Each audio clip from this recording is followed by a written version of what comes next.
Hey everyone, it's Jacob from Echo. For today's Essential Voices interview, we're joined by the Director of Marketing here at Echo, Ken Osberg, and Mike Bedell from Bedell Property Management. And with that, I'll hand it off to Ken. Yeah, thanks, Jacob. Appreciate that. Yeah, we're here with Mike Bedell. Mike, thanks for joining us today. It's really awesome to have you. You know, we're putting together something called Essential Voices, which is all about, getting your stories, the pro stories, and how you're working through the virus situation, and then bringing that forward so other pros can hear some hints, some tricks, and some maybe even some words of inspiration on for the landscaper community out there. So that's what we're all about here with Essential Voices and what we've pulled together. So Mike, thanks again for being here with us today. We super appreciate it. Yeah, my pleasure. It's always good to chat with you, Ken. Yeah, no, thanks. So why don't we just jump right in? How is the virus affecting you and in your business right now? Well, if I back up a little bit, we had a little bit of a light winter here, so we were looking like we were going to get an early jump on our copious amount of work we had for our spring schedule. And so right about the middle of March, we were starting to put the wheels in motion. We had people in, and we were about 4 or 5 days into our season here, essentially for us. And then on Tuesday, March 24th at 12:01 a.m., the governor issued an executive order she issued the previous day on Monday went into effect, and we were ordered to cease operations as a non-essential business. So we've basically been sitting here idle for a couple weeks now, unable to do any work and generate any revenue, and unfortunately, this is kind of our equivalent of the retail Christmas type time season between Thanksgiving and Christmas, where it's really their most profitable time of year, and they do a majority of their sales work. So it's a little bit of an ugly situation over here, just with the timing of it all. We're basically stuck at a standstill. With the potential of getting to resume services and being released to work as an essential service Tuesday, April 13th, but there's a high likelihood that that's going to get extended, unfortunately. So with that, have you had to make some communications to your clients? How did you handle getting the word out from a business perspective? Yeah, absolutely. So I reached out to all clients who we had contractual obligations with and just made them aware of the situation.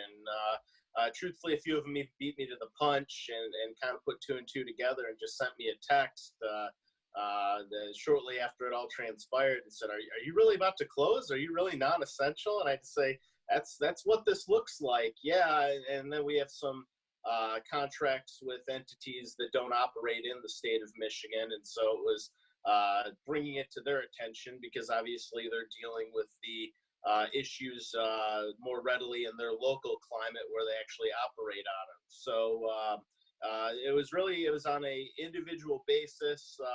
We're lucky we run kind of a boutique type operation where everything's very individualized here. So that methodology just continued in terms of our response to this and how we broached that subject with clients of ours. Mm-hmm. Sure. Now, Mike, are you a one-man crew or do you have additional associates that work for you? No, I've got a couple staff members, and then we've also got a team of subcontractors that handle some services that either are kind of outside our specialty or maybe we have some overlap in services, but they're able to maybe respond sometimes a little faster than we can and breed some more efficable results. So. Mm-hmm. How are you working with them in terms of safety precautions and making sure that the staff's safe and things like that? Yeah, so basically, so we've been shut down for a couple weeks here. And the first week, the beginning part of it was like we already touched on reaching out to clients, but then immediately reaching out to those staff and subcontractors and letting them know that this obviously wasn't a Bedell Property Management decision to temporarily shutter our doors. This was based on a governor's executive order. So with staff, it was basically letting them know that the tide had changed really quickly and that they likely should go ahead and take advantage rather of some of the benefits offered by our state to help them weather the storm until we can resume operations. And then with the subcontractors, it was keeping them apprised to, in some cases, even just a day or two prior, I was meeting with some of those subcontractors and reviewing some scopes of work. And so it was letting them know that either the work was approved by myself and the client, but we needed them to hold off kind of indefinitely until we got the go ahead for them to perform the work without repercussion from the state, or letting them know that, hey, like, I appreciate you looking at this, and I hope that I can get you a yes or no answer, but you know, you're going to have to consider this quote pending indefinitely because I likely won't be able to get a decision until things have more clarity just in terms of, you know, who can operate, who can't operate, what's the longevity of all of this, and you know, people unable to make some certain types of commitments just because so many things in their individual life and business are either on hold or up in the air right now. Yeah, right, right. Yeah, so with the CARES Act that was put out, SBA loans were a part of that. Have you had any experience or looked into the SBA loans at all? Yeah, I did. I actually took the time to review them with a fine-tooth comb, and in my personal opinion, I don't think they're such a good deal. Personally, I'm not the biggest fan of debt, but if you're going to use it, you need to be able to come out of it with an asset that makes you money. I'm not so sure the SBA loan really affords that opportunity to everybody. I was talking about it with my buddy Brian Fullerton on his podcast, and I basically left it as, if you're somebody who has the financial education or a team like Brian's put together, that, you know, it pays a lot of money to have that team, but he's got a group of people who are going to help him kind of work the system on that, and the financial level of financial education that someone has when you have a team like that, then you might be in a position to navigate that avenue, if that makes sense. Mm-hmm. From my experience, getting to talk with landscape contractors and lawn care professionals throughout, really even the world, but especially North America and the United States, I don't think the financial education's there to maybe dive deep into some of those. And I'm really concerned that even if people go that avenue, they don't fully understand what they've got themselves into. And I kind of fear for them a little bit. But circling back to me specifically, I read them. They didn't seem like they were a good deal for my business. They seemed like they were going to cause more headaches and problems than solutions they provided. And thankfully, I've been doing this for 15 years. So I started my business during the last recession. We were only a couple years old, and that hit, and it was a real eye-opening experience. And so I've arguably spent the last 10, 12 years preparing for this storm. And so there are other avenues that are available to my company and myself specifically that I would see as a lot better deal than what the SBA is offered. But, you know, it's at the end of the day, I would say to anybody else, anybody listening to this video, now's the time where you need to bring in some help. If you think that you need to do those things, you need to review that with a couple individuals who can school you on the subject, who literally know what you don't know, and have them go through those scenarios and play it out for you. Because just because it's a broad spectrum opportunity that essentially is available to everyone doesn't mean that it's a good opportunity for everyone. Right. Well, what are some of those things that that have worked for you? I mean, obviously, like you said, you've been through this before, and so you've got some prior experience on how to weather the storm. And so, are there a couple things that that you've learned along the way that you could share that might help someone else out there in terms of weathering the storm as well? Yeah, absolutely. A handful of different things.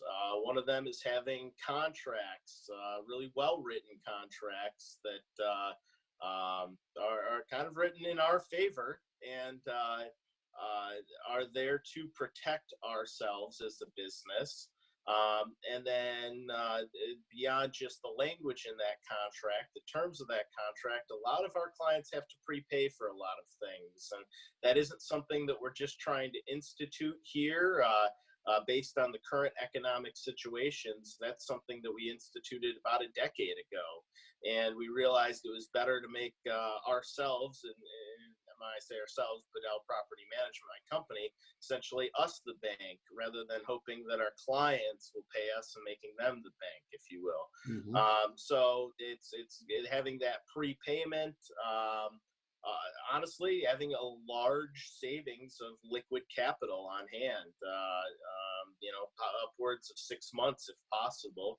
And then beyond that, having a very large line of credit that's available to you at favorable terms that we've had for several years now and basically sits untouched. And I don't know that we'll use that. That's kind of our last case scenario. So that's what I'm getting at. I thankfully for myself have set up a myriad of options when things were good, when we didn't necessarily need them, because I knew this day would come. And I'm fortunate, Ken. I have in my business, a lot of our clients are kind of moguls in society. My client list kind of reads like a who's who list of sorts. And I'm not saying that to be braggadocious, but those people operate on a much higher level than I probably ever will in my life. And I'm lucky enough to be able to have a cup of coffee with them every once in a while. Well, they'll bring me, my staff, a bottle of water on a warm day. Or I've even, been lucky enough to have a glass of wine with them on their patio. And they've shared little things with me, kind of like I'm sharing with you now, that now I'm seeing why they shared those things. They were trying to set me up to weather a really, really bad storm. And unfortunately, the storm is hitting. Mm-hmm. Right. So from an operational perspective, are there measures that you've taken, budgetary wise, cost cutting wise, or other hints that you've done from a cost control perspective that you might be able to share with some of the others? Yeah, absolutely.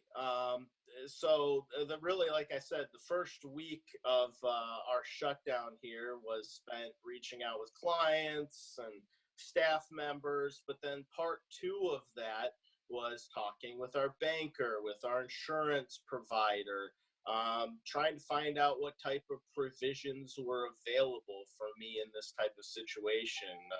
Been very blessed in the sense that we're not really a company that files any claims or, we don't use a lot of debt. So we're actually pretty easygoing as a client when it comes to those type of situations. And so thankfully, at least I developed a good line of communication to the point where I was able to reach out and within a day or two, position things much better where, to be frank, I had to reach out and say, hey, if we don't have revenue for a month, we have no income. I'm not parting with money. I can't pay our overhead expenses, whether I have the cash or not.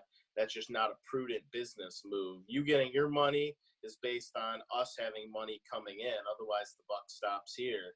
And they all saw that and were willing to basically renegotiate any agreements we had where we wouldn't see any payments for 2 or 3 months. And then, in theory, once we're restarted, and hopefully we get that opportunity to restart here and have revenue coming in, then we're able to pay insurance premiums and other overhead costs that we face just as an operating business. Mm-hmm. Sure. So it's having those type of tough conversations, and beyond that, you mentioned budgeting. The last part of that week was a big advocate of having a budget, and have even made a budget download tool available to our entire industry. And using basically the same tool that I've offered to everyone, I had to go in, and instead of having a budget that was geared towards some growth this season, I had to go in and gut it on the income side and the expenditure side to match the current situation that was unexpected in terms of how it was going to affect the end of March, so end of quarter 1, and then the beginning of quarter 2 here in April. But then really realistically, what does our revenue look like for the next 60 to 90 days? And then even through the end of the year. And then what does our expenditures look like? And I can honestly say I had to gut our budget by over 6 figures. So yeah, that's on the revenue side. Sure. Well, obviously some really good best practices there, Mike. Like I said, you've obviously been through this before, so your hints to the trade is obviously, I think, well-founded and much appreciated for sure. Absolutely. Tell me a little bit about how you're staying positive with all of this. Anything that you've picked up along the way, or words of encouragement that you've either received yourself or that you might be passing along to others in the industry? Yeah, so for me, staying positive, thankfully, I've had some support from clients who've reached out and just said some nice words, or reassured that when we can get going again, that they've got the money and want to spend it with us, and that means a lot, especially during these times. But beyond that, I've been enjoying a lot of time with my girlfriend and our dog. Typically this time of year, it's the polar opposite of that. I'm working a lot of long days, and they catch me for a couple of minutes before we all go to bed. So it's been nice to spend that time. And then I've been blessed to have the home I've had for 13 years now, and I have some acreage. And anybody who's a homeowner who has some land can relate to, there's like always never-ending projects. And when our business has been busy, a lot of those projects have gone on the back burner. So I've spent the last week or so getting to projects that I never thought I'd be getting to, especially this time of year. But the more I get into them, the more I realize there's like months of work here. So hoping I don't get through all of it. I hope we can go back to work here in a week or two. But, there's the old saying, idle hands are the devil's work. And whether you're religious or not, sitting still, especially in a time of anxiety, is probably not a good idea. You get some bad thoughts rolling through your head. And so my advice is if you're able to do what I'm doing, just stay busy, enjoy time with family. Hopefully we'll all get to go back to work, or if you're out there working, you can stay real busy, and you don't really see any big major effects from this in terms of drop of revenue. But it's likely we will, but hopefully we can stay busy enough that you don't get to enjoy as much time as I am right now. But at the same time, I'm trying to make the most of it, getting to spend some time with a couple people I love who I don't get to spend enough time with. So. Yeah, there's definitely a silver lining, I think, in all of this with the family aspect. I think you're exactly right. Yep. Yeah. And I did a couple yoga classes that my girlfriend would typically do, but did them online. And I haven't done yoga since they offered it my senior year of high school as kind of a joke gym credit. And class was definitely kind of hilarious back then, but turns out I still know how to downward dog. Nice. Oh, well, hey, any last, hints that we can share with the pro community out there, and words of encouragement or anything like that? Yeah, well, first off, I'll just say Echo's put together a wonderful community over at Echo Means Business. It's more important than ever that you guys be involved in that and participate in that, not only for an encouragement, but as a sounding board, because we're all going to face some interesting issues, I think, over the next 6 to 12 months in our businesses. And it's important to have a community that A, is around you to support you, but B, will give you honest advice and at least a true and transparent perspective. So I'd encourage people to join us over there and let us help you survive this storm. But on that note, it's important that everybody spend your time to intimately know your numbers, because we've been very blessed as an industry the past 4 or 5 years to see just growth end over end here. And that's been wonderful. If anything, it's been enticing for additional people to join our industry and get in on the profitability. And everybody from every angle has ridden that wave, from people like us out doing the work, to our dealers, to even awesome manufacturers like you guys over at Echo. We've all ridden a really nice wave here. And the key to being able to continue to ride that wave is knowing your numbers. And those numbers may say some pretty gnarly things. And the key is to take them at face value and turn it into a plan where they don't look so gnarly, rather than just throwing the skeleton in the closet and thinking that you can just charge on. I'm in Southeast Michigan. We were really hard hit in the recession back in 08, 09. And unfortunately, I know some people in this industry who just buried themselves, even some people outside this industry, by trying to just charge forward and thinking that things would get better.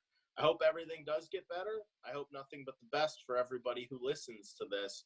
But the key is going to be knowing your numbers and putting yourself in a position where your business can survive and you can feed your family.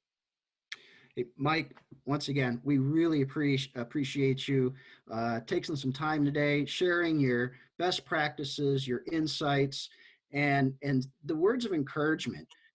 It really is important, I think, that we bring these voices to the forefront, and we share those with the larger pro community. It's so important that we share these, we're there for one another, and we can learn from one another. So at Echo, we appreciate that. And we also appreciate your support as a leader in the community, and also in your participation with Echo's user advisor group and the Echo Means Business.